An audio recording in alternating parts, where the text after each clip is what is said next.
ASUS is taking a stab at glasses-free 3D in 2023 with its new ProArt StudioBook laptop.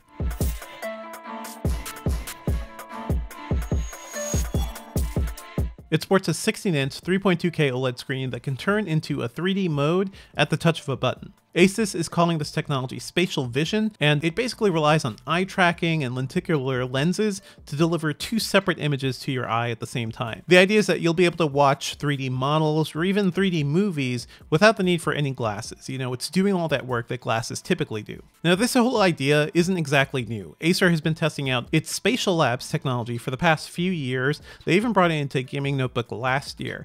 And, you know, I thought that looked pretty good. ASUS appears to be following a similar path. They're focusing on professional users first, and maybe then eventually they'll get to gamers. Aside from the ProArt StudioBook 16 3D OLED, say that 3 times fast, ASUS is going to be bringing this technology also into a VivoBook Pro notebook. Now, I'm hoping that one costs a little less. It's certainly going to be a less premium device. That's what the VivoBooks are typically for. We don't have pricing details on these computers yet, but of course you can expect to pay a premium for 3D tech over a typical 2D monitor. Based on a brief demo with ASUS, the Spatial Vision technology looked pretty impressive as long as I got it working. It took a little while to get started because it was getting confused with my face mask, and I guess I just really messed up the eye tracking.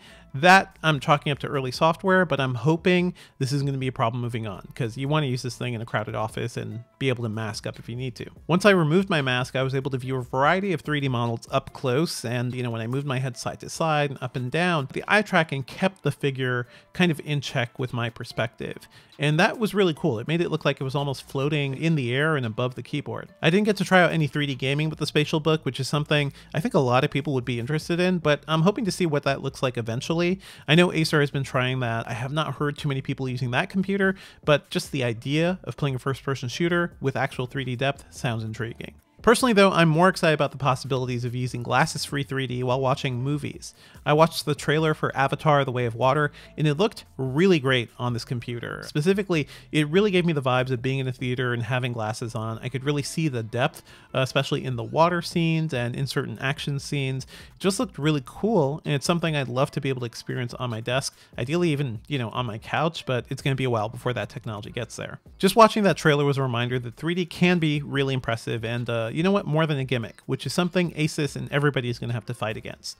The one big downside with Spatial Vision and all of these technologies is that they rely on eye tracking, and eye tracking really at this point can only focus on one person at a time, and that task alone is really tough. Bringing in 2 or 3 or other people is just going to be exponentially more difficult. Beyond its 3D capabilities, the ASUS ProArt StudioBook 16 3D OLED looks like a premium workhorse laptop. It's powered by Intel's new 13th gen HX CPUs as well as NVIDIA's RTX 4000 graphics.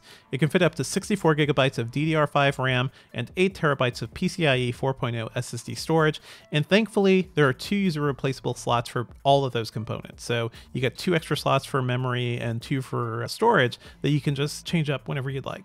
The ProArt's OLED screen can also reach up to 120 Hz, which also makes it really good for gaming. It's not as great as an actual gaming laptop, but certainly better than most productivity machines. So even though Spatial Vision looks cool, I think it's still unclear if any consumer actually wants this. I've talked to 3D artists about technology like this, and nobody ever actually seemed too enthusiastic about losing their glasses just to view 3D. If anything, if they're working on models, people would rather have a VR headset or something nearby that they can flip on and see their models from all sorts of different angles. But I don't blame Asus, Acer, and other companies for exploring the possibilities of this technology. Because you know what? When glasses-free 3D works well, it can be absolutely magical. Stay tuned to Engadget.com for more of our news from CES 2023, and if you dug this video, be sure to like and subscribe.